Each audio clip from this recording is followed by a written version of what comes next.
Hey, what's going on, everybody? Welcome to the channel. If you like this review today, please drop a like, please subscribe down below, and I appreciate all the support. Looking at the box, as you might know, I did a recent review. If you haven't seen it, then you wouldn't know, but this is an inverted Jordan 1 colorway. Usually it is black and red, but as you see here, we have red and black, and if we flip it around, it is another Air Jordan 1 Mid SE. I reviewed mids before. I don't see what's the big deal with mids. I like them. I don't think they're that bad. This is the FRLSNA. I'm not quite sure what the abbreviation is, but I know this is part of the Fearless pack, and this is the artist Blue the Great. Starting with opening this box, I will mention a little bit about the artist as we go. On the inside paper, there's a quote throughout the entire packaging that says, "Limits like fears are often just an illusion." And open these up inside, like the other pair that I reviewed before these, you get a card inside. It is not a retro card. You have the fear striked out, and there's the Jordan logo on there with that same quote, "Limits like fears are often just an illusion." MJ's signature at the bottom.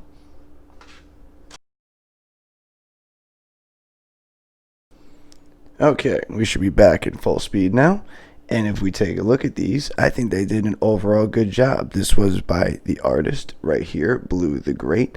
From what I know about the artist, his first name is Brian. He was from Texas, I believe, the Dallas area, or he moved to Houston. And he moved around a couple of times in his life, but he ended up going out to California, where he's now based out of Los Angeles. And he's a painter, photographer, and now also a designer. And I will lower this down here, and I will post a photo of the artist there, and following that you'll see a couple of photos of his work. And I am not an art major. I have taken an art class when I went to college, but from what his art looks like, I would say it's a street pop art style. And as you can see back here, that's what gives me that. That reminds me of a 90s bubble graffiti writing, something I know pretty well growing up in New York, and I thought this was a really cool touch what they did here. And they also did a bunch of different materials throughout the whole upper in the sneaker. They mixed and matched. Most of the shoe is suede, which if you live in a rainy state like Oregon, Washington, you're going to have trouble keeping these really clean. But once again, try to wear them when it's dry out.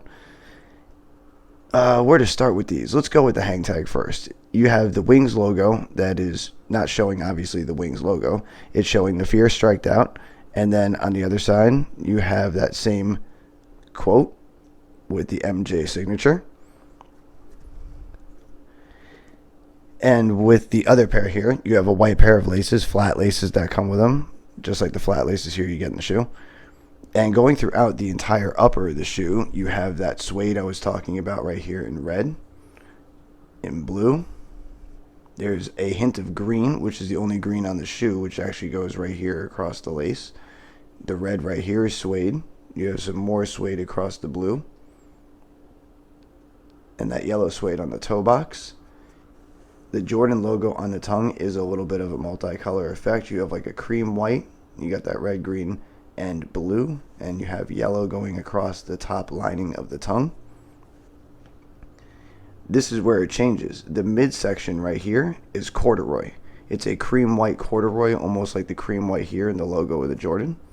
And right here is a, for the love of God, I cannot pronounce the damn fabric name. Chilean. I don't know. Somebody correct me. Maybe somebody put the pronunciation down there. Maybe I can actually learn this word today. But yeah, you have that kind of fabric right here in black. And because it's black, it's going to be hard to pick up. But we are going to try to get it as best we can. Oh, there we go. As you guys can see, the fabric is kind of like, best way to describe it, a low pile carpet. That's what I would say. It's not quite a shag carpet. It's more like a low pile carpet feeling. I like this material choice, though. I like how they switched it up. I would have liked if they would have taken the corduroy here and brought some corduroy here, like a yellow corduroy on the toe box to match the corduroy here, so it's not just alone by itself. Maybe a little bit more, because somebody put down in the comments, I have a question for my viewers. When was the last time, if ever, did they use corduroy on a Jordan 1, whether low, mid, or high? I'm trying to think what shoes they actually used corduroy on that were Jordan 1s. And other than that, if we flip it around this side, you have that continued fabric here, corduroy here, and the whole suede upper going across. Around the back, the two fabrics actually meet here.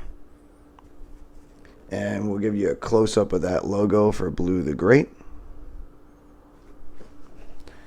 And the other shoe, guys, there's no real difference at all. Everything is the same color-wise. There's no mismatch pattern blocking. You know, the shoes are basically the same. And then inside, you have the sole, which is going to be hard to show you. Let me see if I can get this done here. Alright guys, it was kind of hard for me to get the insole out, and I tried catching it on the camera, and it just wasn't getting for you guys.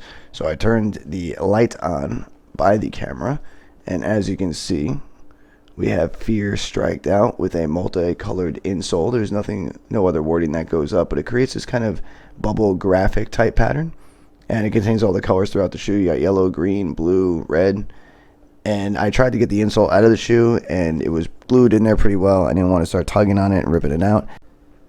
Alright, after the insole shot, we should be back on camera now. You guys should see the shoe in front of you. Outsole was probably the only thing I didn't talk about. Black full bottom, classic Jordan 1. You've got that cream midsole going across the whole shoe.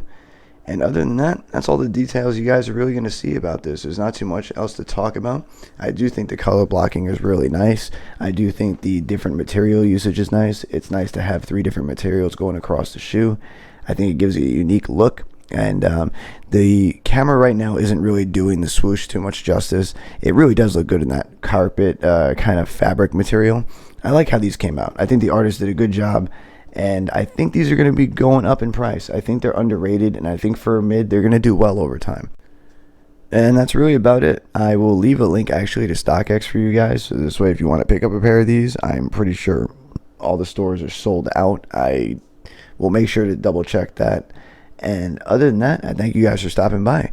Let me know in the comments what you think of these. Do you like Jordan 1 mids? Do you hate them? What do you think of this particular pair, though? What do you think they should have changed, if anything? I appreciate the support. I appreciate you guys watching the review today. I hope you guys enjoyed it. I hope you see you in the next review, and I hope you guys have a great day. All right?